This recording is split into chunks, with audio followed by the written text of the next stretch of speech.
Vamos una vez más al Evangelio de Mateo, capítulo 5, y esta vez vamos a leer el texto completo de las bienaventuranzas. Ya prácticamente estamos a punto de concluir el estudio de esta sección del Sermón del Monte. Mateo capítulo 5, vamos a leer los versículos 1 al 12. Dice así la palabra de Dios: Viendo la multitud, subió al monte, y sentándose vinieron a él sus discípulos, y abriendo su boca les enseñaba diciendo: Bienaventurados los pobres en espíritu, porque de ellos es el reino de los cielos. Bienaventurados los que lloran, porque ellos recibirán consolación. Bienaventurados los mansos, porque ellos recibirán la tierra por heredad. Bienaventurados los que tienen hambre y sed de justicia, porque ellos serán saciados. Bienaventurados los misericordiosos, porque ellos alcanzarán misericordia. Bienaventurados los de limpio corazón, porque ellos verán a Dios. Bienaventurados los pacificadores, porque ellos serán llamados hijos de Dios. Bienaventurados los que padecen persecución por causa de la justicia, porque de ellos es el reino de los cielos. Bienaventurados sois cuando por mi causa os vituperen y os persigan, y digan toda clase de mal contra vosotros mintiendo. Gozaos y alegraos, porque vuestro galardón es grande en los cielos, porque así persiguieron a los profetas que fueron antes que vosotros. Como hemos dicho ya en otras ocasiones en esta misma serie de sermones, muchas de las personas que escucharon originalmente estas palabras deben haber experimentado una profunda decepción y una gran extrañeza. Por cientos de años los judíos habían esperado la llegada del Mesías prometido, y muchos de estos israelitas se habían hecho la idea de que una vez se cumpliera la promesa, recibirían enormes beneficios nacionales que los situarían a la cabeza de todas las naciones del mundo. Jesucristo clama ser ese Mesías, pero sus palabras no compaginan con las expectativas que estas personas se habían forjado. En primer lugar, Cristo no está hablando aquí de privilegios étnicos o raciales. En ningún lugar de su discurso menciona el hecho de que los judíos disfrutarían de alguna bendición especial por el hecho de ser judíos. Eso era lo que muchos de estos hombres y mujeres suponían. Ellos esperaban que su Mesías se pararía en aquella ocasión en el Monte de los Olivos. Se dirigiría a ellos diciendo algo como esto: Bienaventurados vosotros, israelitas, porque vuestro es el reino de los cielos. Bienaventurados vosotros que habéis sufrido opresión y vejación estos últimos años, porque de ahora en adelante comenzaréis a disfrutar de todas las bendiciones, de todos los beneficios que os pertenecen por ser descendientes de Abraham. Pero resulta que ese día escucharon algo muy distinto. Cristo comenzó diciendo: Bienaventurados los pobres en espíritu, porque de ellos, y sólo de ellos, es el reino de los cielos. Bienaventurados los que lloran, porque ellos serán consolados. Bienaventurados no los agresivos, los mansos, porque ellos recibirán la tierra por heredad. Imagínense el impacto que estas palabras tienen que haber hecho en esta gente. Eso no era lo que ellos estaban esperando escuchar. Cristo dice: israelitas, el asunto no radica en que seas judío o no, sino en que seas pobre en espíritu. Cristo está describiendo a individuos, no a ninguna raza en particular. Pero hay otro detalle que debe haber llamado la atención de este auditorio aquel día. Y es que el reino que el Señor está ofreciendo es espiritual. Nada se menciona acerca de las riquezas terrenales, o de poder político, o de cambios sociales o económicos. Lo que se promete aquí es consolación, misericordia, comunión con Dios. Y eso no encajaba con la visión mundana, con la visión terrenal que estos judíos y algunos teólogos modernos del campo dispensacionalistas tienen del reino. Ellos esperaban otro tipo de ofrecimiento, pero Cristo les hace ver en este discurso que la verdadera felicidad del hombre no radica en esas cosas que ellos soñaban disfrutar en ese reino imaginario que tenían en mente. No son las riquezas, dice Cristo, ni la pompa, ni el poder, ni la fama la que dan felicidad al hombre. Es el saber que nuestros pecados han sido perdonados, que hemos sido aceptados por Dios, que ahora disfrutamos poder tener comunión con Él. Y no importa cuántos bienes terrenales puedas adquirir en esta vida presente, si no tienes esas bendiciones que disfrutan los ciudadanos del reino de Cristo, eres un miserable. Eres un miserable. Como veíamos el domingo pasado, todo el brillo y esplendor de este mundo es pasajero, y aquel que va tras esas cosas es un insensato. ¿Cómo puede ser feliz un hombre con una conciencia culpable? ¿Cómo puede ser feliz un hombre con un futuro incierto? La verdadera felicidad, dice David en el Salmo 32, solo la disfrutan aquellos cuyos pecados han sido perdonados y cuyas transgresiones han sido cubiertas. Esos hombres y mujeres han sido reconciliados con Dios, viven delante de Él y reciben todos los beneficios de su paternidad. Y son esos y no otros los beneficios que se obtienen en el reino de Cristo. En Romanos 14:17 el apóstol Pablo nos dice lo que es el reino de Dios. Dice él, el reino de Dios no es comida ni bebida. Escuchaba hace unos meses atrás de alguien que vino aquí al país, un predicador, a hablar acerca de cómo será la vida en el reino de los cielos. Y esa persona estaba sumamente preocupada con detalles profundos y teológicos, como por ejemplo si en el reino los cristianos vamos a comer, si en el reino los cristianos vamos a tener hambre, si vamos a dormir, si vamos a tener esto o aquello. El apóstol Pablo dice, el reino de Dios no es comida ni bebida, sino justicia, paz y gozo en el Espíritu Santo. Y los que van a Cristo buscando otros beneficios serán defraudados, porque eso fue lo que Él vino a ofrecer, justicia, paz y gozo en el Espíritu Santo. Con estas cosas en mente, hoy pasaremos a considerar la última de las bienaventuranzas. Y si las que hemos estudiado hasta ahora han sido chocantes y paradójicas, y fue chocante y paradójico para aquellos que oyeron el sermón originalmente, esta última tiene que haber sido la gota que derramó el vaso. El Señor concluye esta sección del Sermón del Monte diciendo, versículo 10, bienaventurados los que padecen persecución por causa de la justicia, porque de ellos es el reino de los cielos. Bienaventurados, felices, dichosos con una dicha plena, sois cuando por mi causa os vituperen y os persigan, y cuando los hombres digan toda clase de mal contra vosotros, siempre y cuando sea mintiendo. Gozaos y alegraos, porque vuestro galardón es grande en los cielos, porque así persiguieron a los profetas que fueron antes que vosotros.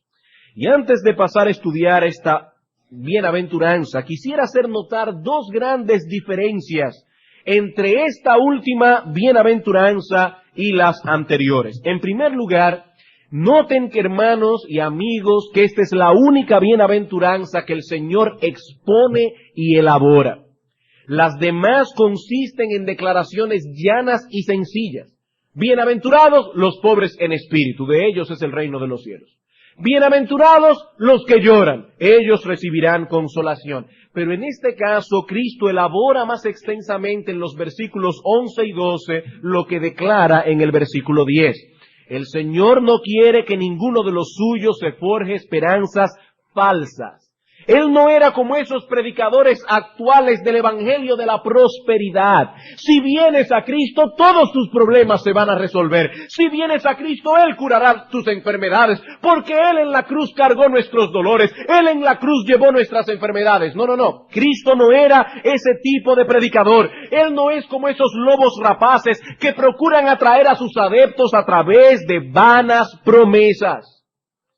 Y en segundo lugar, debemos notar también que hay una diferencia en el foco de atención de estas palabras. Las bienaventuranzas que hemos estudiado hasta ahora nos describen lo que el cristiano es en esencia, las cosas que el cristiano busca y anhela, la forma como el cristiano se comporta. Pero ahora el Señor pasa a describirnos cuál ha de ser la reacción del mundo hacia los cristianos, precisamente por ser lo que son, precisamente por anhelar lo que anhelan, por comportarse como se comportan. Cualquiera podría pensar que las personas que poseen el carácter que Cristo describe en las bienaventuranzas seguramente serán universalmente aclamados y alabados. Pero nada está más lejos de la realidad. El Señor nos advierte que seremos perseguidos. En la misma medida en que manifestemos al mundo las virtudes de las que se habla en este pasaje, en esa misma medida se intensificará también la persecución. Y en la mañana de hoy, y lo más seguro, o si el Señor lo permite, el próximo domingo también, nos dedicaremos a estudiar esta última bienaventuranza. Y es nuestro deseo, hermanos, que el Espíritu Santo pueda usar estas palabras primero para ayudarnos a evaluar nuestro cristianismo a la luz de ellas. Las bienaventuranzas anteriores nos llevaban a evaluar nuestra fe cristiana directamente. ¿Eres pobre en espíritu? ¿Eres manso? ¿Lloras por tu pecado? ¿Anhelas la justicia? ¿Eres limpio de corazón? ¿Eres un pacificador? ¿Eres misericordioso? Pero esta bienaventuranza nos lleva a evaluar nuestra fe indirectamente. ¿Cómo reacciona el mundo ante nuestra forma de ser? ¿Cómo reacciona el mundo ante nuestro carácter? Pero también quisiera que el Espíritu Santo pueda usar estas palabras para consolarnos si por causa de nuestra fe estamos experimentando en carne propia lo que este pasaje enseña. Dividiremos nuestra enseñanza de hoy en dos partes. En primer lugar, veremos la realidad de la persecución en la vida del cristiano. Y en segundo lugar, la causa de esa persecución. Pasemos entonces a considerar nuestro primer encabezado, la realidad de la persecución en la vida del cristiano. Cristo nos está diciendo aquí que los verdaderos hijos de Dios siempre han sido y serán perseguidos por el mundo. Esa es básicamente la enseñanza de nuestro texto. Los verdaderos hijos de Dios siempre han sido y serán perseguidos por el mundo. El tiempo del verbo griego que el Señor usa en el versículo 10 puede ser traducido de la siguiente manera: bienaventurados los que han sido y siguen siendo perseguidos. Bienaventurados los que han sido y siguen siendo perseguidos. Y debo admitir que hay una paradoja aquí. Cuando miramos el carácter que Cristo describe en este pasaje, nos preguntamos, ¿por qué son perseguidos los cristianos? Si son mansos, si son limpios de corazón, si son incluso pacificadores, ¿por qué los persiguen? Suena paradójico, pero es así. Hermanos, amigos, es así. Basta con leer las páginas de las Escrituras y de la historia de la Iglesia para confirmar esta verdad. Fue la justicia de Abel lo que provocó el celo y el odio de Caín, hasta que finalmente Abel fue asesinado. Y él no fue el único mártir de la era antiguo testamentaria. El autor de los Hebreos en el capítulo 11 nos habla de aquellos santos que por ser santos y por causa de su fe, experimentaron vituperios y azotes, prisiones y cárceles, fueron apedreados, aserrados, puestos a prueba, muertos a filo de espada, anduvieron de acá para allá cubiertos de pieles de ovejas y de cabras, pobres, angustiados, maltratados, de los cuales el mundo no era digno, errando por los desiertos, por los montes, por las cuevas y por las cavernas de la tierra. He aquí cómo vivieron los santos del Antiguo Testamento. Estos hombres y mujeres pagaron un precio por su fe. Y si seguimos leyendo las Escrituras, al llegar al Nuevo Testamento encontramos la misma historia. Casi todos los apóstoles murieron martirizados. Aunque ocupan un lugar muy alto en el reino de los cielos, sin embargo, como alguien ha dicho, se distinguieron más por sus sufrimientos que por sus honores. Escuchen, hermanos, lo que Pablo escribió acerca de los apóstoles en 1 Corintios capítulo 4, versículos 9 al 13. 1 Corintios capítulo 4, versículos 9 al 13. Porque según pienso, Dios nos ha exhibido a nosotros los apóstoles como postreros, como a sentenciados a muertes, pues hemos llegado a ser espectáculo al mundo, a los ángeles y a los hombres. Nosotros somos insensatos por amor de Cristo, mas vosotros prudentes en Cristo. Nosotros débiles, mas vosotros fuertes. Vosotros honorables, mas nosotros despreciados. Hasta esta hora padecemos hambre, tenemos sed, estamos desnudos, somos abofeteados y no tenemos morada fija. Nos fatigamos trabajando con nuestras propias manos, nos maldicen y bendecimos, padecemos persecución y la soportamos, nos difaman y rogamos. Hemos venido a ser hasta ahora como la escoria del mundo y el desecho de todos. Pero el sufrimiento no fue exclusivo de los apóstoles. Los cristianos de la era apostólica y posapostólica tuvieron que enfrentar las fieras persecuciones del Imperio Romano. Y hermanos, eso fue poco comparado con las atrocidades cometidas por la Iglesia Católica Romana, sobre todo a partir del siglo XII con el surgimiento de la terrible Inquisición. Como dice John Fox en su famosa obra El Libro de los Mártires, cuando la persecución se vistió con un ropaje cristiano, cometió más enormidades que las que jamás infamaron los anales del paganismo.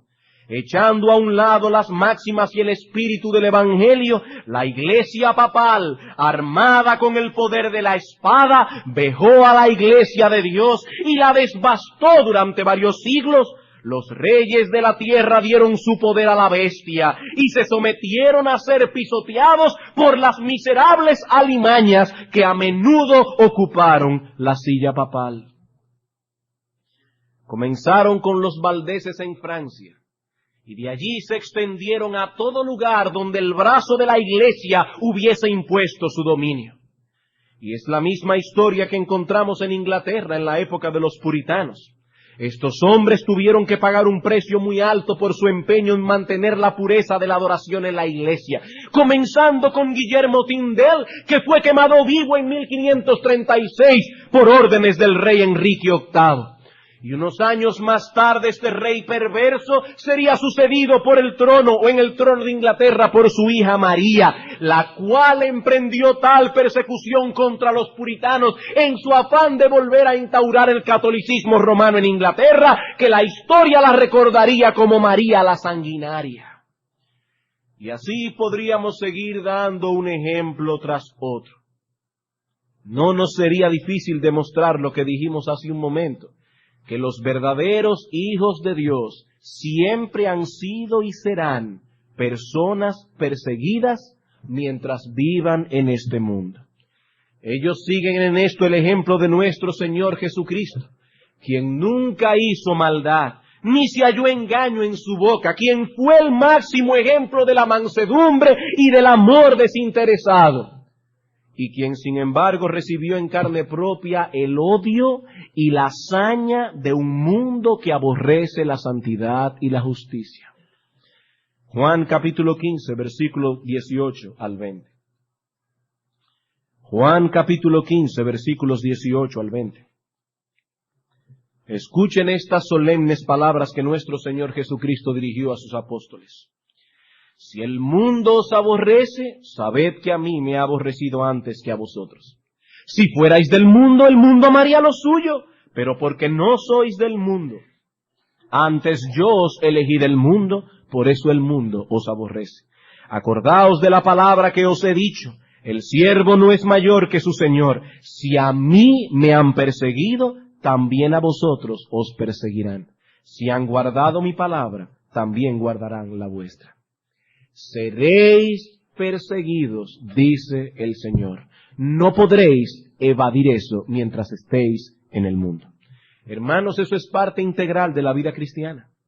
En Hechos capítulo 14, versículo 22, el apóstol Pablo dijo a los hermanos de Antioquía: es necesario que a través de muchas tribulaciones entremos en el reino de Dios. Hermanos de Antioquía, dice Pablo, eso no es opcional, eso no es una mera o remota posibilidad. Hermanos, es necesario que a través de muchas tribulaciones entremos en el reino de Dios. Y escribiendo a Timoteo dice en su segunda carta que todos los que quieren vivir piadosamente en Cristo Jesús padecerán persecución. Ahora bien, el Señor no nos dice simplemente que los cristianos son y serán perseguidos, sino más bien que son perseguidos por una razón peculiar. Una razón peculiar. Y eso nos lleva a nuestro segundo encabezado de esta mañana, la causa de la persecución. La causa de la persecución. ¿Por qué son perseguidos los cristianos? El Señor dice, bienaventurados cuando seáis perseguidos por causa de la justicia. Por causa de la justicia.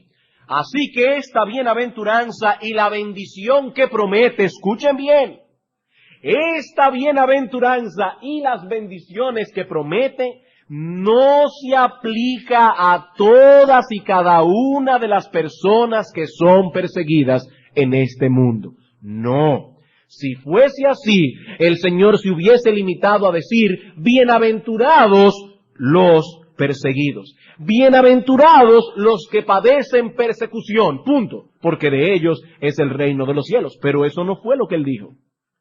Ni siquiera dijo, bienaventurados los que padecen persecución por alguna causa. No.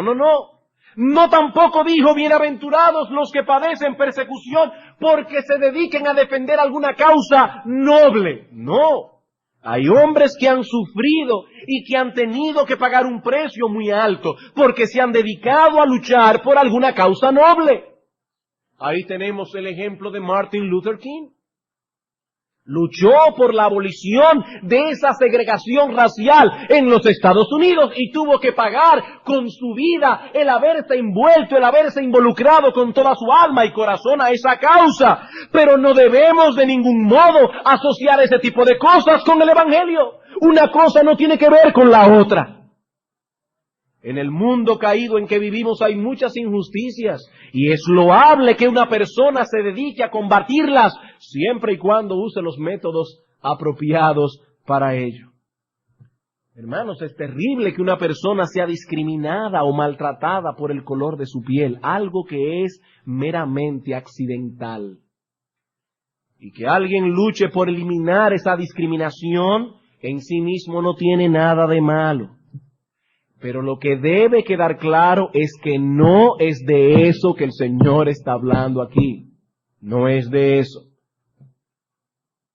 A pesar de que Martin Luther King se decía ser creyente, eso solamente Dios lo sabrá. El esfuerzo que él hizo en los Estados Unidos de Norteamérica no tiene nada que ver con el Evangelio. Esa no es la tarea que Dios ha impuesto a los ministros del Evangelio. Tampoco se habla aquí de una persecución étnica. Por ejemplo, en ciertos lugares los latinos son menospreciados solamente por el hecho de ser latinos. Y lo que es más inentendible aún, es que aún dentro de nosotros mismos los latinos, nos sentimos que somos superiores a otros latinos, dentro de la misma América Latina. Y ese concepto pecaminoso de superioridad a menudo genera cierto tipo de persecución, de antagonismo entre un grupo y otro, entre una nacionalidad y otra, pero el Señor tampoco está hablando aquí de ese tipo de persecución. Mucho menos se está refiriendo a esas persecuciones que surgen por causa de la insensatez o el fanatismo.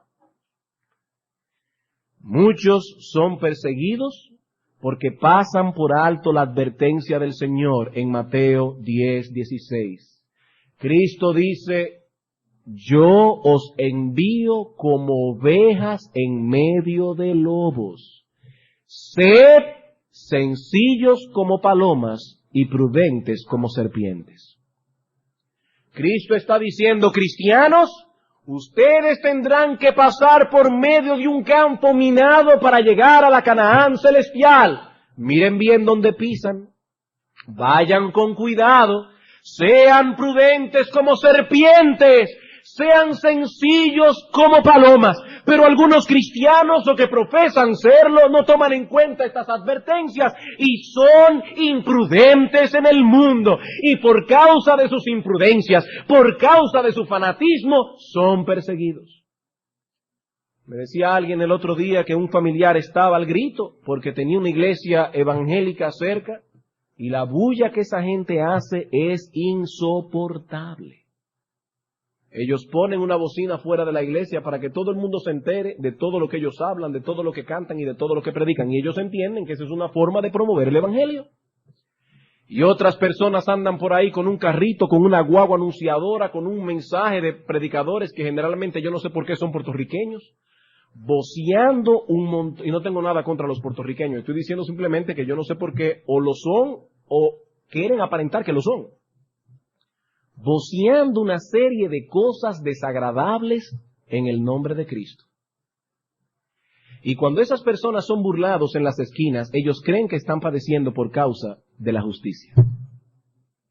No están padeciendo por causa de su imprudencia, porque Dios no nos ha llamado a tal cosa. Eso no es fe, hermanos, eso es falta de prudencia. Cristo dice, comportaos como serpientes en medio de lobos, sean sencillos como palomas, sean prudentes. Cristo no dice en ninguna parte, bienaventurados cuando padezcáis persecución por causa de vuestro fanatismo. Tampoco habló de aquellos que padecen persecución por carecer de gentileza. El Señor dice en Filipenses capítulo 4, versículo 5, vuestra gentileza sea conocida por todos los hombres. Por todos los hombres. Cristo fue claro y firme en su predicación, pero nunca fue brusco. Nunca fue agresivo. Los cristianos deben cuidarse de no atraer sobre ellos sufrimientos innecesarios. Sus palabras deben ser siempre con gracia, dice Pablo en Colosenses, sazonadas con sal, de modo que sepamos cómo responder en cada circunstancia. Algunos se meten en problemas sencillamente porque no saben distinguir cuándo es el momento de predicar y cuándo es el momento de quedarse callados. El Señor Jesucristo dice en Mateo capítulo 7 que en ciertas ocasiones predicar el Evangelio en ciertos contextos es como echarle perlas a los puercos. Y si echamos perlas a unos puercos que lo que quieren es comer cáscara de plátano, se virarán contra nosotros y nos despedazarán. Por ejemplo, hermanos, si estamos en medio de un grupo de familiares inconversos, donde ya sabemos por experiencia que reina una animadversión por el Evangelio, probablemente es mejor aguardar que el grupo se disuelva y predicar a cada uno individualmente que predicarle al grupo completo. ¿Por qué? Porque cuando se encuentran en grupo, generalmente los inconversos tienden a asociarse entre sí y a no dar su brazo a torcer por temor a que los demás piensen que se están ablandando. Cuando están en grupo, los inconversos usualmente se esmeran por ser más necios de la cuenta. Eso es una gracia.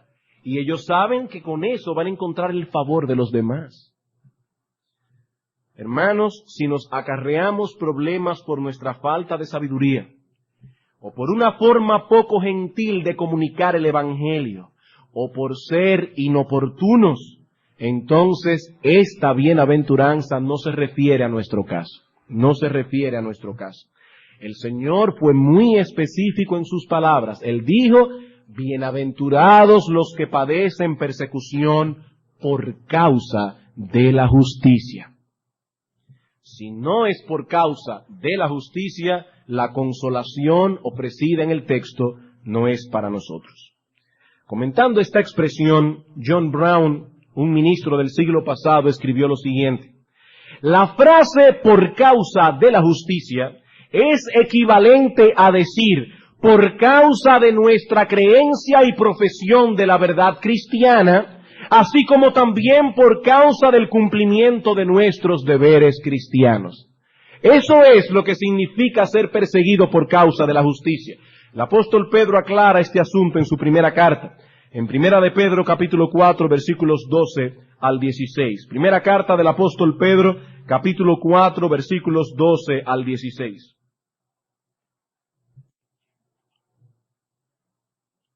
Dice el apóstol: amados, no os sorprendáis del fuego de prueba que os ha sobrevenido, como si alguna cosa extraña os aconteciese, sino gozaos por cuanto sois participantes de los padecimientos de Cristo, para que también en la revelación de su gloria os gocéis con gran alegría.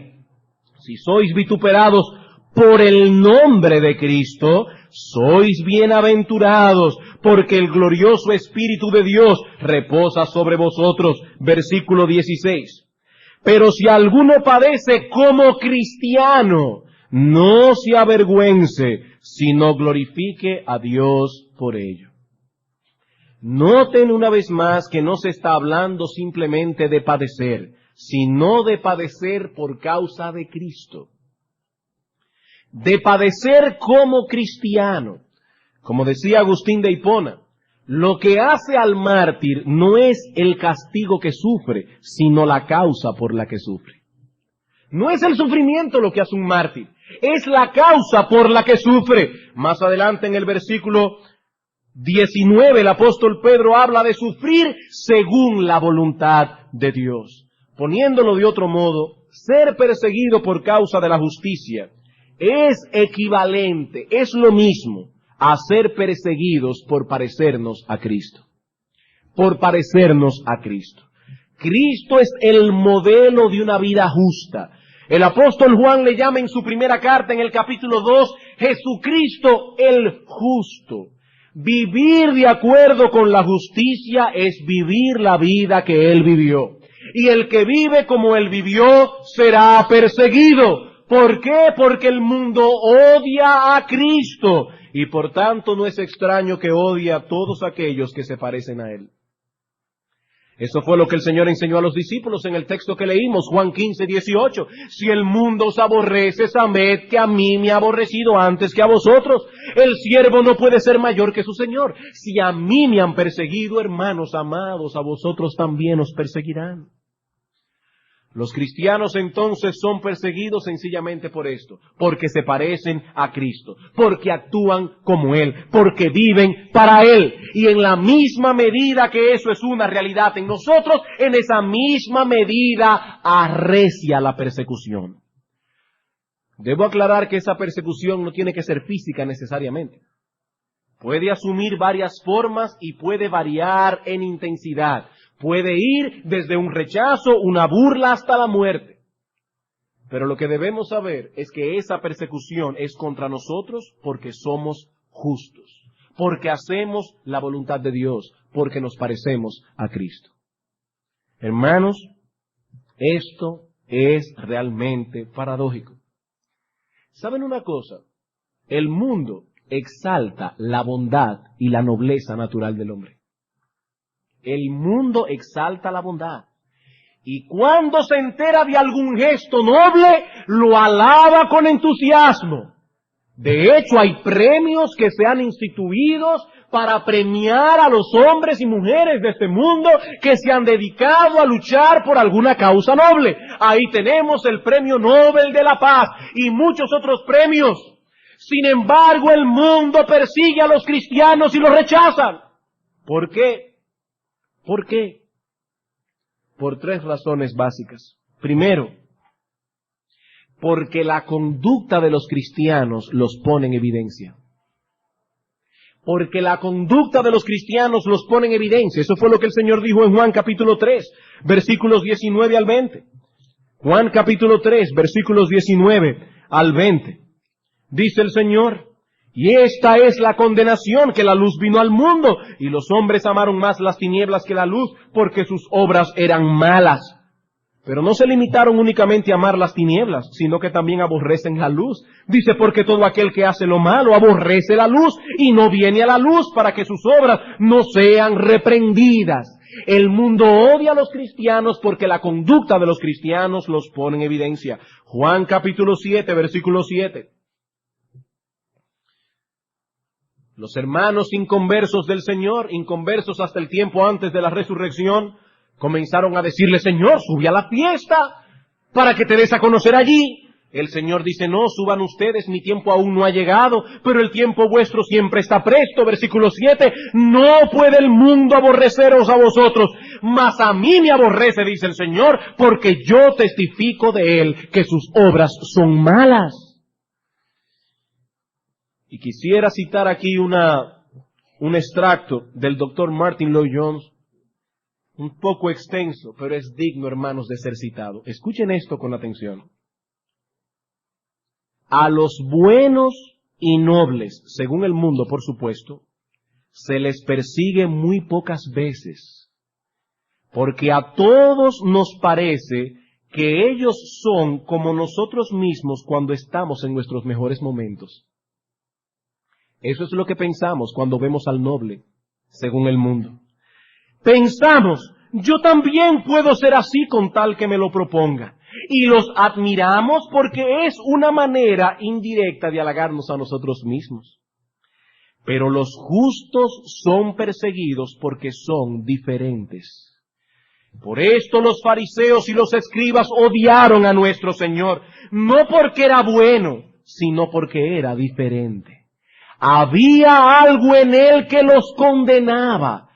El justo quizá no diga nada, pero por ser lo que es, de hecho nos condena, nos hace sentir infelices y nos anonada. Por esto los odiamos y tratamos de encontrarles faltas. La gente dice: yo creo que se debe ser cristiano, pero eso es demasiado, es ir demasiado lejos. Fin de la cita. El mundo admira a los nobles de acuerdo a lo natural, pero cuando ven a los cristianos piensan: eso es demasiado. Está bien que uno trate de no mentir, pero hay ciertas cosas que no son mentiras, son una defensa, como por ejemplo tener 2 libros de contabilidad, o ver cómo uno puede conectar directa la luz, o cosas por el estilo. Todo el mundo lo hace. Ustedes son demasiado exagerados. Y ¿saben una cosa, hermanos? Eso tristemente puede ocurrir aún dentro de la misma iglesia, entre cristianos, o por lo menos entre personas que profesan serlo. Nos sentimos a gusto con el cristianismo que estamos llevando.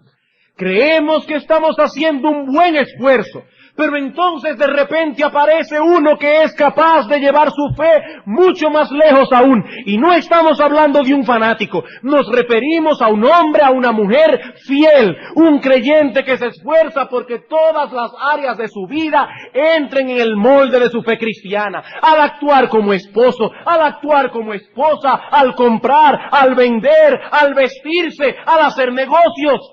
Y entonces comenzamos a sentirnos incómodos y sentimos que tenemos que buscar la manera de demostrar que ese hermano es un exagerado. Su fidelidad nos enfrenta en silencio. Puede ser incluso que el hermano o la hermana ni siquiera se esté dando cuenta de eso. Tal vez se trata de una hermana que hasta hace un tiempo ella creía estar sujeta a su marido, porque llenaba la norma de lo que a ella le parecía suficiente.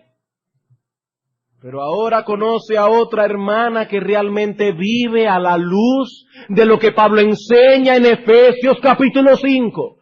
Una mujer que no actúa independientemente de su cabeza, que vive para él, cuya vida gira en torno a las necesidades y preocupaciones de su esposo, que al dirigirse a él lo hace con respeto, incluso en aquellas ocasiones cuando tiene que mostrarle su error o su pecado. Una mujer que vive para su casa, para criar a sus hijos, para atender a su marido. Y entonces esta hermana comienza a sentirse atacada. Esta hermana ahora es una amenaza. Si ella acepta que aquella tiene la razón, tendría que admitir que su sumisión no es otra cosa que una caricatura de lo que Dios enseña en su palabra. Y como no está dispuesta a admitir tal cosa y cambiar su estilo de vida, se dedica más bien a ridiculizar o racionalizar el estilo de vida de la otra. Es que esta hermana tiene un temperamento distinto al mío. Es un asunto temperamental. Yo soy más fuerte de carácter. Yo soy más orientada a las cosas intelectuales. Yo no estoy dispuesta a anular mi personalidad. Oh no, hermana, la sumisión no implica la anulación de nuestra personalidad, pero sí implica poner nuestra creatividad, nuestro intelecto, nuestros dones, nuestros talentos al servicio y dirección de otro. Eso es sumisión, y eso no tiene nada que ver con el temperamento, eso tiene que ver con la vida de piedad. Con la piedad. Y muchas veces creyentes fieles tienen que sufrir cierto grado de persecución aún dentro de la misma iglesia. Dentro de la misma iglesia. Sufren cierto grado de aislamiento. Hermanos, ¿qué es lo primero que suelen hacer aquellos que profesan con su boca la fe cristiana, pero que han comenzado poco a poco a apartarse del camino de la obediencia? ¿Qué es lo primero que suelen hacer? Usualmente, lo primero que hacen es comenzar a criticar la iglesia. De inmediato comienzan a percibir faltas a diestra y a siniestra. Y todo eso les brinda una buena excusa para rebajar las normas de santidad enseñadas en la palabra de Dios. Ahora resulta que el problema es la iglesia. Ahora resulta que el problema son los hermanos fieles. Y si eso puede ocurrir en el seno de la iglesia, ¿cuánto más no ocurrirá en el mundo? ¿Cuánto más? Hermanos, el mundo odia a los cristianos porque el estilo de vida de ellos los expone. Los expone. Les hace ver que la supuesta bondad que ellos tienen no sirve para nada. Les hace ver que su supuesta decencia no sirve para nada. Como dice el apóstol Pedro en 1 de Pedro 4:4, a ellos les parece cosa extraña que vosotros no corráis con ellos en el mismo desenfreno de disolución, y por eso os ultrajan. Por eso. El mundo percibe que el estilo de vida de los cristianos es como una luz que ilumina sus faltas y las pone en evidencia, y por eso se molestan.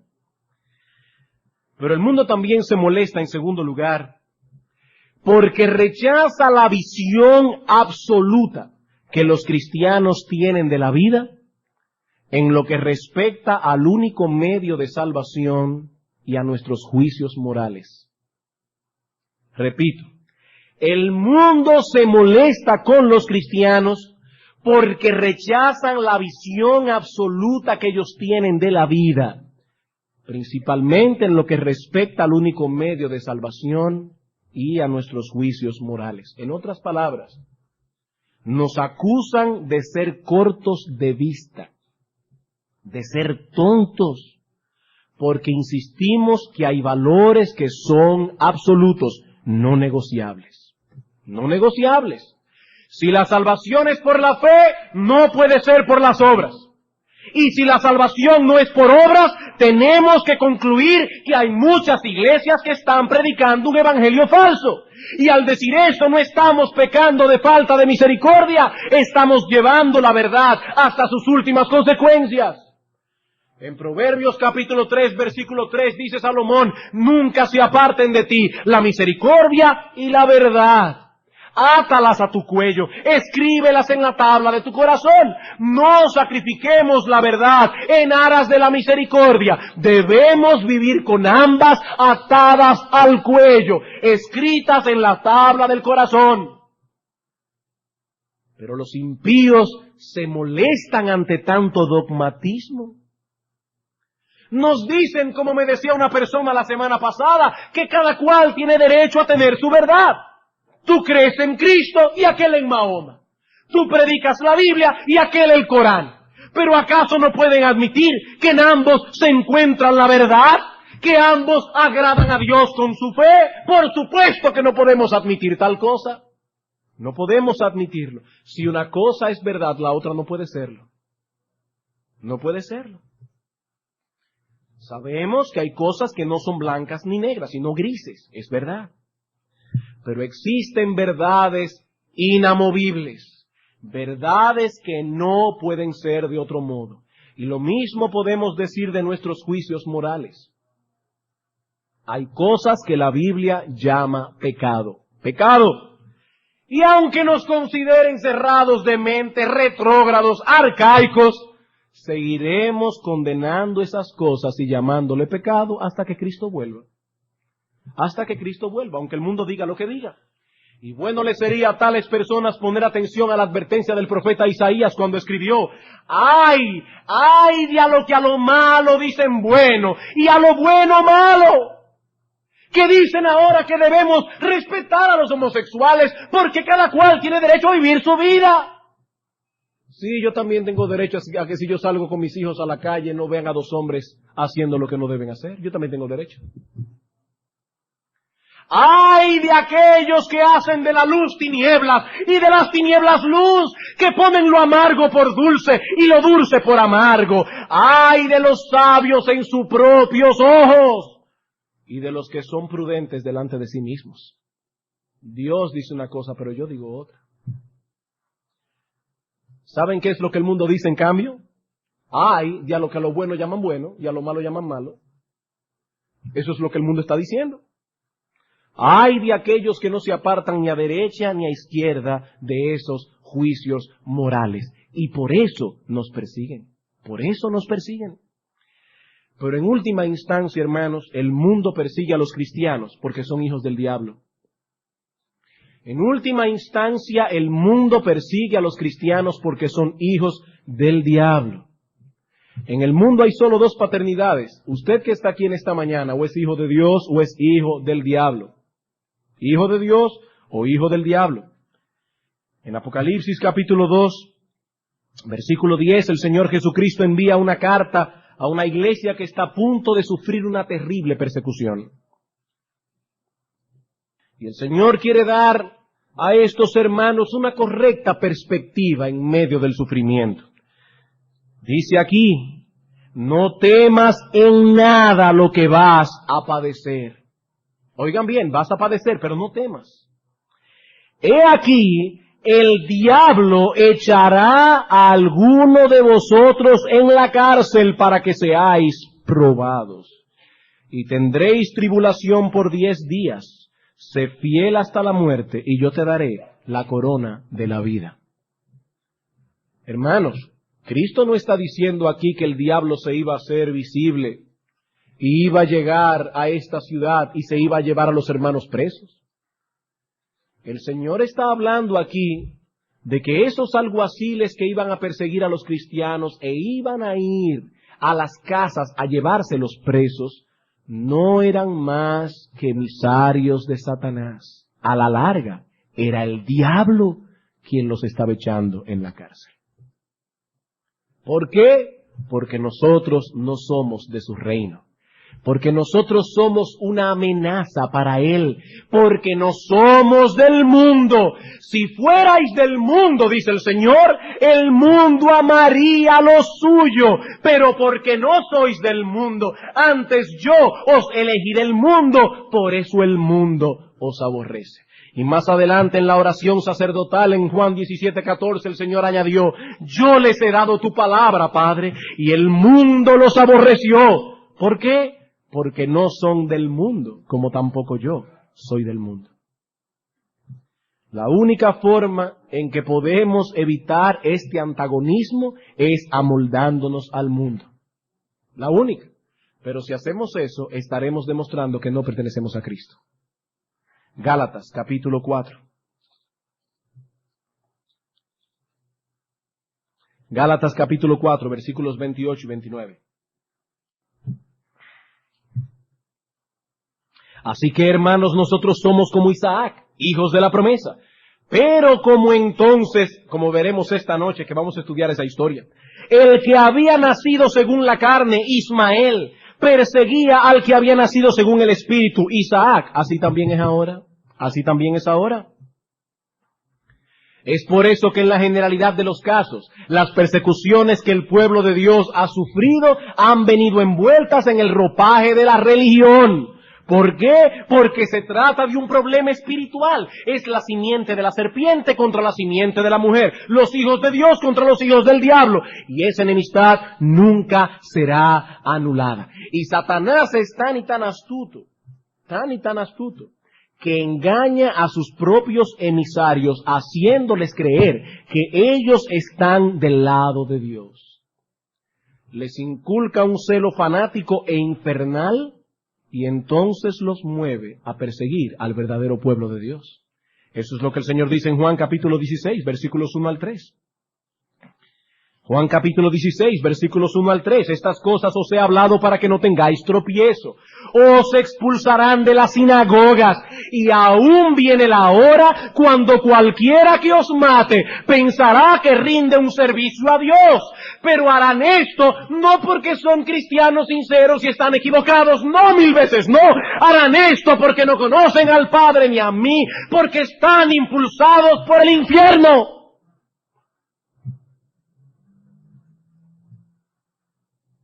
Cuando en la Edad Media la Santa Inquisición mató 30.000 hugonotes en una noche, celebraron la matanza con un Te Deum para dar gracias a Dios por la victoria que había concedido a la Santa Madre Iglesia.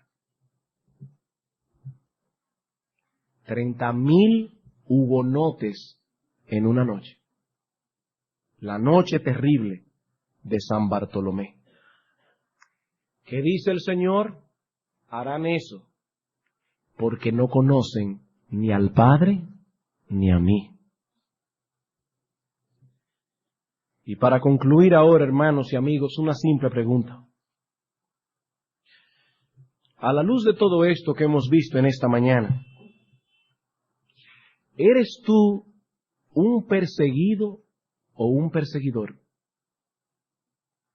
¿Eres tú un perseguido o un perseguidor? ¿Has tenido que sufrir por causa de la justicia? Por manifestar en tu vida el carácter de Cristo. Por haberte mantenido firme en aquellos principios que conforman nuestra fe. ¿O más bien has vivido hasta ahora oponiéndote a la verdad? Oponiéndote a la vida santa y justa que los verdaderos creyentes predican y se esfuerzan por vivir. Amigo, cuando tú escuchas las demandas del Evangelio, las demandas de una vida santa, ¿cuál es tu reacción? ¿Cuál es tu reacción? ¿Te molestas contigo mismo porque sabes que no puedes cumplir esas demandas a la perfección? ¿O más bien tratas de racionalizar tu pecado y de acallar la voz de tu conciencia diciéndote a ti mismo que esas cosas son una exageración, que estos evangélicos son muy exagerados, que estos pastores de iglesia bíblica se están yendo demasiado lejos, que nadie puede vivir a la luz de esas demandas? ¿Cuál es tu reacción, amigo mío? Porque dice la Escritura que cuando el cristiano recibe la luz del evangelio, él desea, él se esfuerza, él sufre porque quiere vivir a la luz de esas demandas. No, amigo, el cristiano verdadero no se molesta con la ley, se molesta con su corazón depravado. ¿Qué puedes decir acerca de ti mismo? Estás esforzándote cada día por crecer en el camino de la justicia hasta el punto de que has sufrido persecución por causa de tu fidelidad. ¿O más bien te has dedicado a criticar, menospreciar, ridiculizar a aquellos que están haciendo ese esfuerzo? Amigo, ¿qué ha sido de tu vida hasta ahora? ¿Has estado inventándote un cristianismo propio? ¿Un cristianismo que pueda ser aceptado por las personas del mundo? ¿Un cristianismo que no levante roncha? Amigo, los cristianos no son perfectos, pero aman la justicia. Por eso no son conformistas. Y a medida que reciben más luz de la palabra, en esa misma medida se esfuerzan por conformar su vida a esa nueva luz que han recibido. Y en ese proceso, y gloria sea al Señor por eso, son transformados de gloria en gloria en la imagen de nuestro bendito Salvador Jesucristo. Es por eso que en el libro de Proverbios se nos dice que la senda del justo no es estancada, es como la luz de la aurora, que ve en aumento hasta que el día es perfecto. Y yo te pregunto una vez más, ¿describe ese texto tu propia experiencia? Bueno, si no es así, debes saber que la única justicia que Dios acepta como buena y válida es la justicia de Cristo, y que Él ha prometido ponerla a la cuenta del pecador por medio de la fe. Es así como Dios perdona todos nuestros pecados cuando Cristo nos viste con el manto de su justicia. Pero las cosas no se quedan allí. También se concede al pecador el Espíritu Santo, quien no solo transforma nuestro corazón, sino que viene a morar en nosotros, capacitándonos para luchar con nuestros pecados y así poder vivir una vida justa. Es a esos hombres y mujeres que el mundo persigue, no a los que han sido simplemente reformados o adecentados. A esos más bien el mundo los alaba. Es a los que han sido regenerados por el Espíritu Santo, ahora se parecen a Cristo y se esfuerzan por crecer cada día a esa semejanza. ¿Qué dice el Señor? Bienaventurados los que padecen esa persecución. Por esa causa. ¿Por qué? Porque de ellos, y solo de ellos, es el reino de los cielos.